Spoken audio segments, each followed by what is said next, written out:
Hello जी, अस्सलाम वालेकुम। तो आज आपको भाई दोबारा अपने सामने एक नई वीडियो में हाजिर है।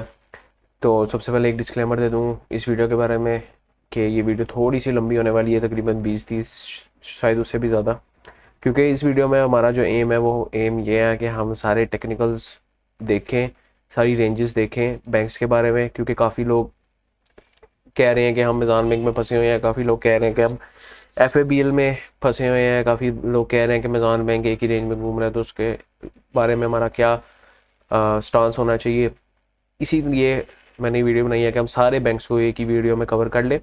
और मतलब सारों को तो नहीं कर सकते, बैंक्स बहुत ज़्यादा हैं, लेकिन जो मोस्टली बैंक्स ज़्यादा ट्रेडिंग में भी यूज़ हो रहे हैं उनको मतलब मेजॉरिटी को कवर कर सकें हम इस वीडियो में, जिसमें हम देखेंगे सबसे पहले मिज़ान बैंक देखेंगे, फिर हम फैसल बैंक देखेंगे, फिर हम बैंक ऑफ पंजाब देखेंगे, फिर एच देखेंगे, फिर बैंक अल्फला देखेंगे, फिर बैंक अल हबीब देखेंगे, फिर बैंक इस्लामिक देखेंगे और फिर अलाइड बैंक आखिर में देखेंगे।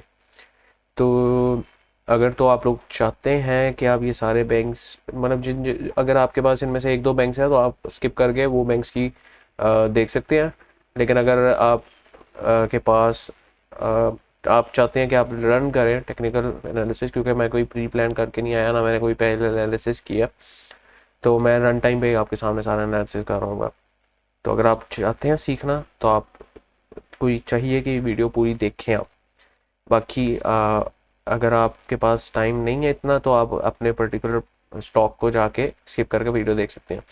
अच्छा, सबसे पहले अगर हम बात करें बगैर टाइम वेस्ट किए मिज़ान बैंक की, तो मिज़ान बैंक हम देख सकते हैं कि एक तकरीबन हमारे पास 200% की रैली देने के बाद अब ये एक्यूमुलेशन जोन में एक हमें दिख रहा है। इसको एक्यूमुलेशन जोन भी कह सकते हैं हम, इसको डाउन ट्रेंड भी कह सकते हैं, इसको लोअर हायर लो भी कह सकते हैं। लेकिन इससे पहले एक बात समझना ज़रूरी है, वो ये ज़रूरी है कि जब भी एक स्टॉक अपने अपर ट्रेंड में होता है तो वो हमेशा ऊपर नहीं जाता, उस पर कुछ इस तरह के जोन्स आते हैं कि जब वो रिजेक्ट होके पुल बैक लेता है उसको ये चीज़ें आपको आगे हर स्टॉक में दिखेंगी, काफ़ी स्टॉक्स में दिखेंगी भी, काफ़ी स्टॉक्स में काम भी आएंगी। तो ये आपने सही तरह देख लेना है। तो अगर यहाँ पर हम देखें तो ये एक इसने मूव दी, ठीक है, फिर इसने पुल बैक दिया, फिर एक इसने मूव दी, फिर इसने पुल बैक दिया यहाँ तक, फिर इसने एक मूव दी इतनी बड़ी और फिर इसने पुल बैक दिया। और अब दोबारा हम देख सकते हैं कि इसने एक इतनी बड़ी मूव दी है और वी आर एक्सपेक्टिंग कि अब ये एक पुल बैक दे, ठीक है। तो अब हम इसको क्या देख सकते हैं, हम इसमें क्या पॉइंट ऑफ व्यू क्या हमारा हो सकता है। सबसे पहले अगर हम देखें तो ये पुल बैक्स जो होते हैं वो मेजरली जो होते हैं 40% के होते हैं। लेकिन अगर हम यहाँ पे भी देखें, यहाँ पर हमारे पास ये पुल बैक है तकरीबन 46% का, फिर यहाँ पर हमारे पास एक पुल बैक है दोबारा तकरीबन 43% का, और अभी जो है हमारे पास पुल बैक आया है वो सिर्फ आया 20% का, ठीक है। तो अगर तो ये मज़ीद 20% नीचे गिरे तो हमें घबराने की तो कोई बात नहीं है। एक मज़े की चीज़ और हम देख सकते हैं, अगर मैं फिब टूल यहाँ पे लगाऊं और यहाँ पर हम अगर देखें कि अगर ये नीचे आएगा तो ये कहाँ तक आ सकता है, वो तकरीबन इस रेंज तक आ सकता है। वो रेंज हम मार कर लेते हैं। वो रेंज हमारे पास है 155 से 175 तक की। 155 से 175 तक हम इसको, अगर ये इस रेंज में आता है तो हम इसको हंस के एक्यूमुलेट कर सकते हैं। मज़ीद 40% वाली जो चीज़ है वो अगर हम यहाँ से देखें तो अभी ये 20% नीचे है आया था, बट अगर ये मज़ीद इस रेंज तक भी आता है तो ये मज़ीद 30-40% ही गिरेगा, ठीक है। तो ये एक स्ट्रॉन्ग सपोर्ट जोन हमारे पास बन सकता है एम के लिए, मिज़ान बैंक के लिए, ठीक है, जो कि एक रेंज है हमारे पास 155 से 175 के दौरान। लेकिन अगर आप एक स्विंग ट्रेडर हैं तो आई विल सजेस्ट कि आप यहीं इस प्रेफर करें इस जोन को। बट अगर आप इन्वेस्टर हैं तो हम इस पर्टिकुलर पॉइंट पे भी स्टॉक को खरीद सकते हैं। बट हमें पूरे पोर्टफोलियो के साथ नहीं जाना, हमें पूरे इन्वेस्टमेंट के साथ नहीं जाना इसमें अभी। अगर आपने 100% आपके पास इन्वेस्टमेंट पड़ी है तो उसमें आपने मतलब 100% आपने रखी हुई है सपोज बैंक्स के लिए, तो उसमें आप 10% से मिज़ान बैंक के 10% से ये स्टॉक्स अभी खरीद सकते हैं। इन केस ये मज़ीद नीचे आता है तो हम उसको एवरेज आउट कर सकते हैं, क्योंकि एक अच्छी कंपनी हमें सस्ते में मिलेगी तो जाहिर सी बात है एक इन्वेस्टर के लिए उसके मुंह में पानी आना चाहिए ना। तो ये एक चीज़ होगी। अच्छा, अब मज़ीद अगर ये तो हमने आइडियल केस देख लिया कि अगर ये मज़ीद नीचे रिजेक्ट होता है तो हमारे पास कहाँ तक आ सकता है, और ये हमारे पास अगर यहाँ पे ना आया, क्योंकि market is all about probabilities, तो अगर ये हमारे पास ना आया तो हम क्या इसको कर सकते हैं। तो इसीलिए मैंने जो इन्वेस्टर्स हैं उनके लिए यही सजेस्ट किया कि अगर हमारे पास इस स्टेज पे भी हम उसको उठा लें तो इन द लॉन्गर रन हमें फ़ायदा ही देगा, क्योंकि अगर नीचे आएगा तो हम उसको एवरेज आउट कर देंगे, अगर ऊपर जाएगा तो we are already in profit और we are good to go. लेकिन अगर स्विंग ट्रेडर्स के लिए हम सजेस्ट करें तो हम स्विंग ट्रेडर्स के लिए एक अच्छी जो रेंज सजेस्ट कर सकते हैं वो यही कर सकते हैं कि ये अपने हाई को दोबारा जब ब्रेक करेगा 265.94 से, तो ये 265.94 को जब ब्रेक करेगा तो ही हम इसमें एक नई एंट्री देख सकते हैं। तो ये स्विंग ट्रेडर्स के लिए है कि अगर ये इस प्राइस रेंज को ब्रेक करेगा, इस बॉक्स को ब्रेक करेगा, ये बॉक्स है हमारे पास 208 से लेकर 266 तक तकरीबन, तो ये 266 तकरीबन 265.94 या 266 को ब्रेक करेगा तो ये हम इसमें नया एक एंट्री स्विंग ट्रेडर्स के लिए दे सकते हैं। लेकिन इन्वेस्टर्स के लिए अभी भी एक अच्छी अपॉर्चुनिटी है इस चीज़ में। तो उम्मीद करता हूँ MEBL के बारे में आपको समझ आई होगी। अभी हम देखते हैं MEBL का छोटा भाई FABL। अब FABL में भी हमें ना तकरीबन सेम सिचुएशन दिख रही है। अगर मैं आपको दोबारा दिखाऊं यहाँ पे, तो हमारे पास एक हायर बना, एक हमें अप ट्रेंड दिखा। ये जो इसने यहाँ से रिजेक्शन ली है, इसने 33% की ली। अगेन ज़रूरी नहीं है कि 40% की ले, कभी 33%, कभी 35, कभी 40, इवन कभी 50 भी ले देते हैं करेक्शन। तो ये भी हमें हमारे लिए एक देखने वाली चीज़ है। इधर दोबारा इसने 30% की करेक्शन ली, फिर ये जब दोबारा ऊपर गया इसने दोबारा तकरीबन 36% की करेक्शन ली, और अब ये दोबारा हमारे पास करेक्शन ले चुका है तकरीबन 25% की। और अगेन हमारे पास ये करेक्शन ले चुका है, और in a longer period of time देखें, इवन इन मंथली चार्ट देख लें हम, तो ये एक अच्छे हमारे पास अप ट्रेंड में है। इसके अलावा अगर हम यहाँ पे दोबारा अपना FIB 2 लगा के देखें तो इसका जो इम्पोर्टेंट पॉइंट बन सकता है वो हमारे पास ये पॉइंट बन सकता है जहाँ पे हमारे पास ये रिजेक्ट होके आ सकता है। और यहाँ पर अगर हम मार्क करें तो ये भी तकरीबन 30 to 40% रिजेक्शन बन सकती है। ठीक है, इसकी अगेन मैं कहता हूँ कि बन सकती है, क्योंकि ये हो सकता है कि ना आए, क्योंकि यहाँ पे भी इसने हमारे पास हमने देखा था कि यहाँ पर भी इसने 50% 60% का दिया लॉस, यहाँ पर भी इसने 37% का पुल बैक दिया। तो हो सकता है कि आए, हो सकता है ना आए, तो ये भी एक देखने वाली चीज़ है। अच्छा, ये मैंने उसमें मंथली में मार्क किया था, ये हम डेली में अब आ चुके हैं। अब डेली में हमने ये एक जोन मार्क कर लिया। अगर हम यही इसी को देखें तो ये हमारे पास तकरीबन 40% ही बनता है, अगर इसको यहाँ पर 30-40% ही बनता है हमारे पास उसकी रेंज में। ठीक है, अब मज़ीद अगर यहाँ पे देखें तो यहाँ में हमारे पास एक बुलिश फ्लैग पैटर्न भी मुझे दिख रहा है बनते, जो कि एक बुलिश पैटर्न होता है। यहाँ पे हमें ये एक बुलिश फ्लैग पैटर्न भी बनते दिख रहा है, तो फेयर चांसेस है कि ये यहाँ पे 41 तक की रेंज में आ सकता है। तो हमारे लिए क्या सिनेरियो होना चाहिए कि हम इसको कब एक्यूमुलेट करें, कब ना करें।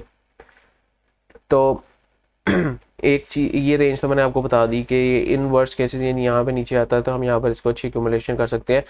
लेकिन अगर हम इसको पॉजिटिवली थोड़ा देखें कि अगर ये यहीं से ब्रेकआउट देके ऊपर जाए, क्योंकि हमें नहीं पता कि फ्लैग पैटर्न कब ब्रेकआउट देता है, राइट। हाँ, वो हो सकता है कि 3-4 दफ़ा इसी रेंज में टकराए और फिर ब्रेकआउट दे, या हो सकता है पहली ही दफ़ा ये टकरा के दोबारा यहाँ से ब्रेकआउट दे दे। क्योंकि हम अगर यहाँ पे अपना FIB 2 लगा के देखें तो यहाँ पे भी जो रेंज बन रही है ना, जहाँ पे ये भी स्टैंड कर रहा है, वो भी गोल्डन जोन के पास पास ही सपोर्ट ले रहा है। तो अब हमारे पास देखने की चीज़ भला क्या है, हमारे पास ये देखने की चीज़ है कि 48 से 49.16 को अगर ये ब्रेक करेगा, हम यहाँ पे मार्क कर लेते हैं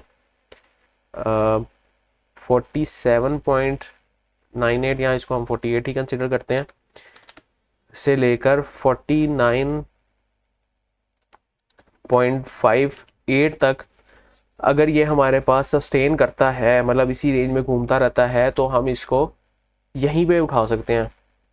नहीं तो ये देखें, अगर हम यहाँ पर गौर से देखें तो यहाँ ये इसने इस जोन को तकरीबन तोड़ ही दिया, ठीक है। लेकिन अगर फिर भी हम स्ट्रिक्टली अगर इसको देखें कि ये हमारे पास इस जोन को सस्टेन करता है या इसी जोन में फिरता रहता है, तो हम इसमें अच्छी एक्यूमुलेशन कर सकते हैं फॉर इन्वेस्टर्स और फॉर स्विंग ट्रेडर्स दोनों के लिए, ठीक है। लेकिन अगर ये मज़ीद नीचे आता है तो हमारे पास ये पहला इसका टारगेट हो सकता है, ये जो ऑर्डर ब्लॉक पड़ा हुआ है इसका डेली ऑर्डर ब्लॉक जो पड़ा है इसका 44 से लेकर 45.33 तक, तो हम यहाँ पर इसकी पहली बाइंग डाल सकते हैं 43 से 44.18 से 45.25 तक। तो यहाँ पर हम इसकी पहली बाइंग डाल सकते हैं।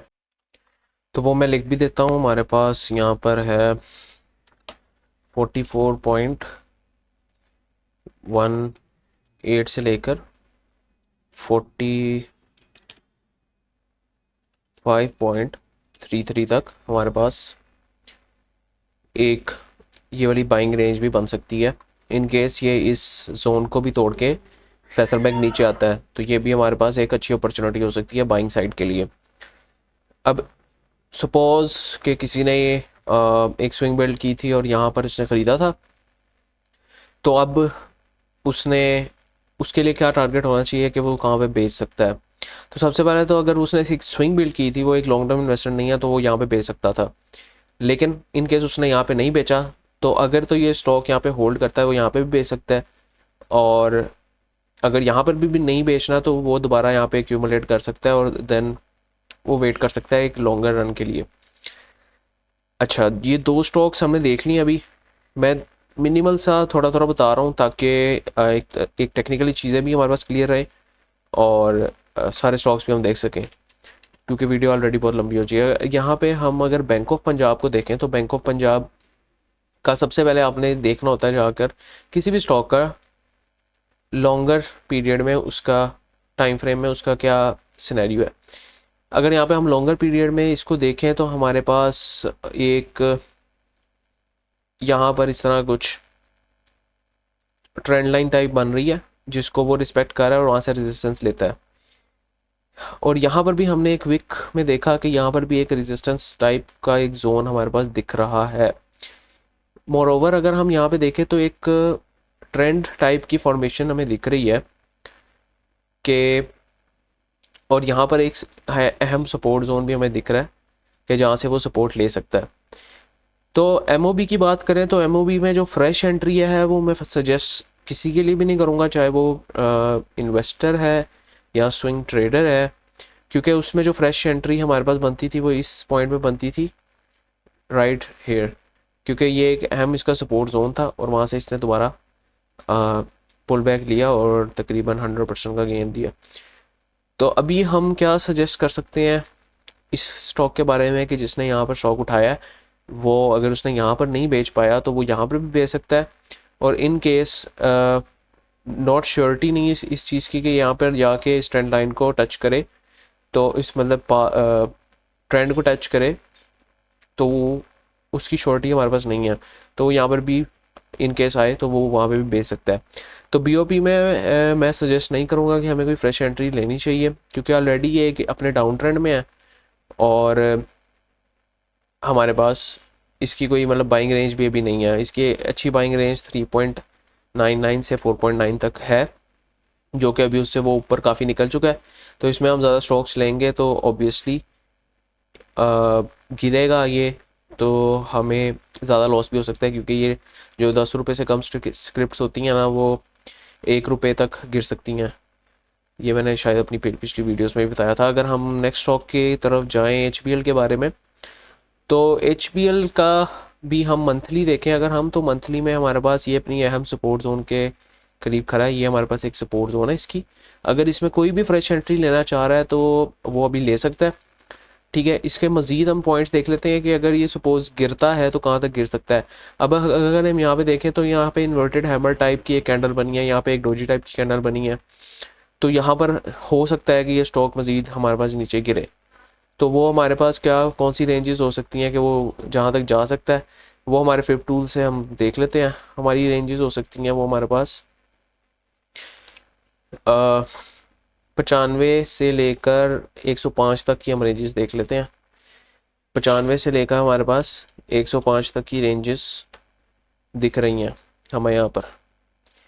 ठीक है, यहाँ पर इन केस ये नीचे जाता है तो यहाँ पर ये सपोर्ट ले सकता है, बट इन केस ये नहीं जाता नीचे और यहीं से ब्रेकआउट करता है, तो जो लोग अभी इसमें ख़रीदारी कर रहे हैं उनके लिए जो रेंजेस हो सकती हैं, पहली रेंज हमारे पास जो प्रॉफिट टेकिंग की हो सकती है वो 144.10 हो सकती है। दूसरी रेंज हमारे पास प्रॉफिट टेकिंग की हो सकती है 161। तीसरी हमारे पास हो सकती है 174। तो ये तीन एक रेंजेस हो सकती हैं जिन्होंने यहाँ पे माल उठाया है। और एक जो टीपी है टेक प्रॉफिट, वो यहाँ पे भी एक्चुअली इसी पॉइंट में भी ले सकते हैं, वो कुछ ना कुछ माल अपना बेच सकते हैं। तो ये हमारे पास एक HBL का थोड़ा सा एनालिसिस हमने कर लिया। इसके बाद हम बैंक अल्फला की तरफ आ जाते हैं। तो बैंक अल्फला में भी हम देख लेते हैं। इस बैंक की तरफ भी हम देखें तो हमारे पास एक क्लियर अप ट्रेंड दिख रहा है। और अगेन हमारे पास यहाँ से इसने रिजेक्शन ली थी 48% की, और फेयर चांसेस हो सकते हैं कि यहाँ से भी एक रिजेक्शन लिए ये ले सकता है। अगेन मैं इस चीज़ पे एम्फोसाइज़ करता हूँ कि फेयर चांसेस हो सकते हैं। कोई भी चीज़ ट्रेडिंग में या फिर उसमें परमानेंट नहीं होती, या ये सारा प्रोबेबिलिटीज़ पे डिपेंड कर रहा होता है। तो यहाँ पर भी हमारे पास जो एक रेंज बन सकती है वो 44 से 50 तक की रेंज बन सकती है। हम 44 से 50 तक की रेंज में इसको मज़ीद एक्यूमुलेट कर सकते हैं, जो लोग इसमें एक्यूमुलेशन करना चाहते हैं। और इस पर्टिकुलर पॉइंट पे मैं जो फ्रेश एंट्री है वो तभी सजेस्ट करूँगा जब ये अपनी इस विक्स को तोड़ के, मतलब ऑल टाइम हाई को अपना तोड़ के दोबारा ऊपर जा सकता है।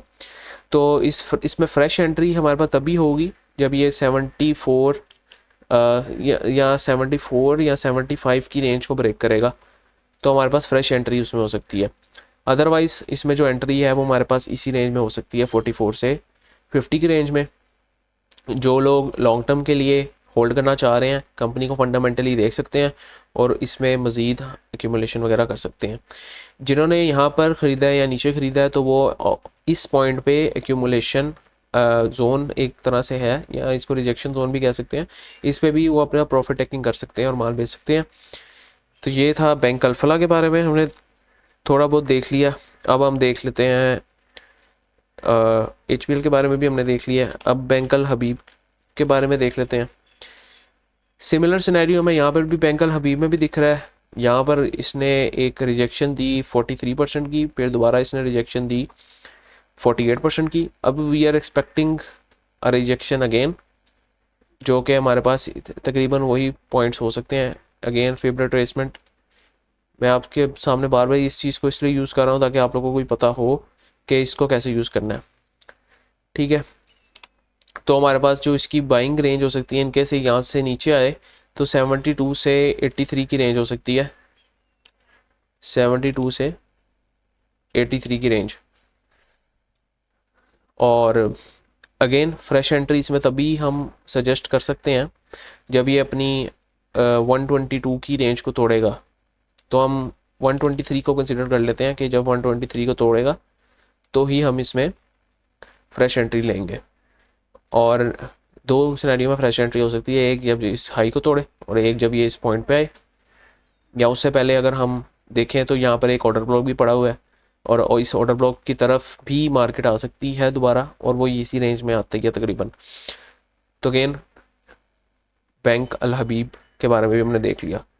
तो बैंक इस्लामिक एक अच्छा इस्लामिक बैंक है जो कि डिविडेंड्स भी देता है, और काफ़ी देर से हम यहाँ पे देख रहे हैं, काफ़ी मंथ्स में ये एक अपनी रेंज बाउंड कंडीशन में था, और जब इसने उस रेंज बाउंड कंडीशन को एक अच्छे ब्रेकआउट से तोड़ा तो अब इसने हमें तकरीबन 77% का गेन दिया।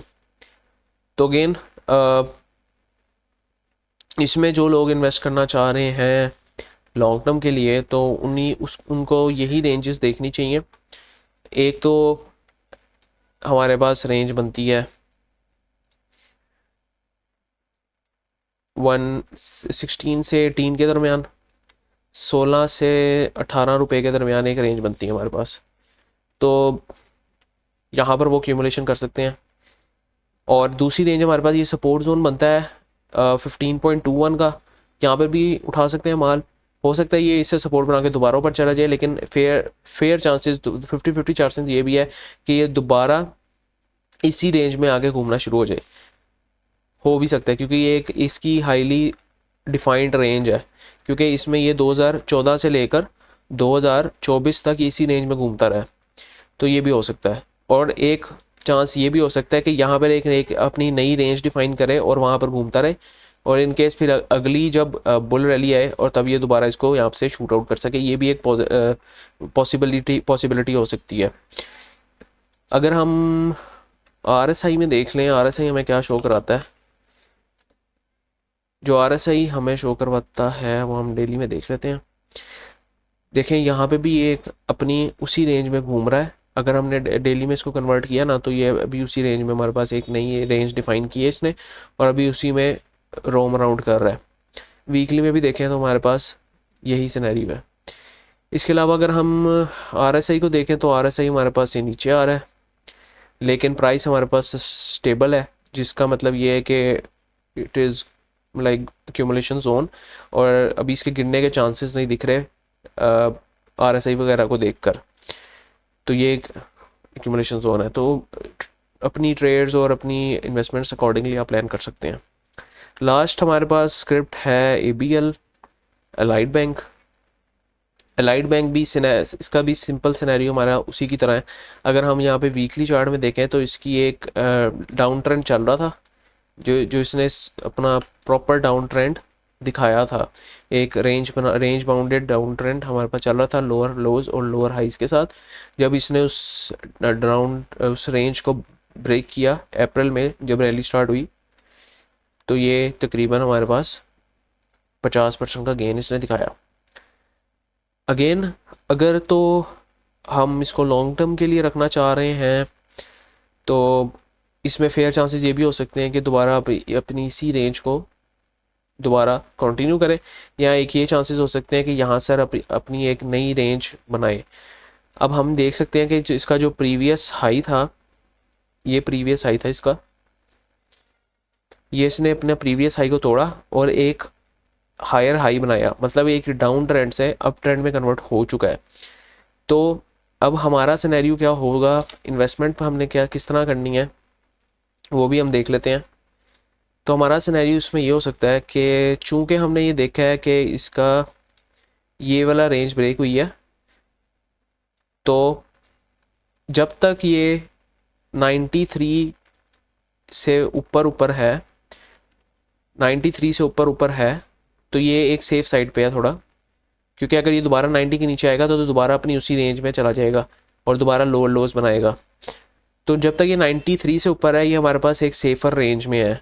और यहाँ पर अगर हम ट्रेंड लाइन भी ड्रॉ कर लें तो इसका जोन बनाने की कोशिश करें तो कुछ इस तरह का जोन ये अब नया क्रिएट कर रहा है अपना। ठीक है, तो अब जो फेयर चांसेस हैं हमारे पास ये दिखते हैं कि चूंकि इसने यहाँ पर एक डाउन ट्रेंड 30% का तकरीबन दिखा दिया है, तो हम इसमें फ्रेश एंट्री तभी प्लान कर सकते हैं जब ये इस रेंज को दोबारा ब्रेकआउट करके तकरीबन 123 से 133 की रेंज को ब्रेक करके 123 से 133 की रेंज को ब्रेक करके एक हायर बनाए यहाँ पर, और फिर हम उसमें एक नई एंट्री प्लान कर सकते हैं। देन अगेन उसने एक हायर लो भी बनाएगा दोबारा, समथिंग लाइक दिस। अगर मैं आपको दिखाने की कोशिश करूँ, ये एक हायर हाई बनाया था इसने, अब ये एक हायर लो बनाया था इसने, अब ये हायर हाई दोबारा बना सकता है और दोबारा एक इस तरह का हायर लो बनाएगा। तो हम इस हायर हाई पे भी हमें जब जो स्विंग ट्रेडर्स हैं वो यहाँ पे भी एंट्री प्लान कर सकते हैं, और अगेन जो एक हायर लो दोबारा बनाएगा वहाँ पर भी एंट्री प्लान हम कर सकते हैं। दोनों पर्सपेक्टिव से आप लोग अपनी ट्रेड्स को मैनेज कर सकते हैं। इवन हमने एक मेंशन कर लिया 93 से जब तक ऊपर है ये एक सेफर रेंज में है, अगर ये चैनल को ब्रेक करेगा तो ये नीचे जा सकता है मज़ीद। तो उम्मीद करता हूँ ये छोटे से एनालिसिस आपको पसंद आए होंगे, और लाइव एनालिसिस जो मैं करता हूँ उससे आप लोगों को थोड़ी सी भी वैल्यू पहुँची है तो मस्ट शेयर, लाइक, सब्सक्राइब। एक और चीज़ जाते जाते आपको दिखा दूँ कि ये एक अप ट्रेंड में हमें प्राइस दिख रही है, लेकिन RSI नीचे जा रहा है, जिसका मतलब एक बेयरिश डाइवर्जेंस है, हो सकता है यहाँ से प्राइस नीचे भी गिरे। ठीक है, तो एक हमने सारे बैंक्स को, तकरीबन जितने भी मशहूर मशहूर बैंक्स हैं जो लोग मोस्टली इन्वेस्ट करके बैठे हैं जिनमें, वहाँ पे हमने देख लिया कि हम क्या क्या अपॉर्चुनिटीज़ हमें मिल सकती हैं। और अगर आप लोग कोई और सेक्टर को चाह रहे हैं कि मैं किसी और सेक्टर पे भी, किसी और सेक्टर के मशहूर स्टॉक्स पे भी इसी तरह एक वीडियो बनाऊं जिसमें सारों को एक दफ़ा एनालिसिस कर लूँ, तो वो भी आप कमेंट सेक्शन में मेंशन कर सकते हैं। और भी आप कोई भी राय दे सकते हैं किस तरह की वीडियो आपको चाहिए, ताकि हम उस पर वर्किंग करें और हम आपको वैल्यू प्रोवाइड करें। तो हम यहाँ पे पैसे कमाने नहीं आए, हम यहाँ पे आपको वैल्यू प्रोवाइड करने आए हैं। नेक्स्ट टाइम के लिए भाई को इजाज़त दीजिए। फ्री में इस तरह की इन्फॉर्मेशन कोई भी नहीं बता रहा आपको। तो मस्ट शेयर, लाइक, सब्सक्राइब, और अपने दोस्तों के साथ शेयर करें जो लोग स्टॉक मार्केट में नए हैं, जो लोग पुराने हैं लेकिन उनके पास थोड़ा सा एक्सपीरियंस कम है, तो उनके साथ शेयर करें। नेक्स्ट टाइम के लिए भाई को इजाज़त दीजिए। अल्लाह हाफिज़।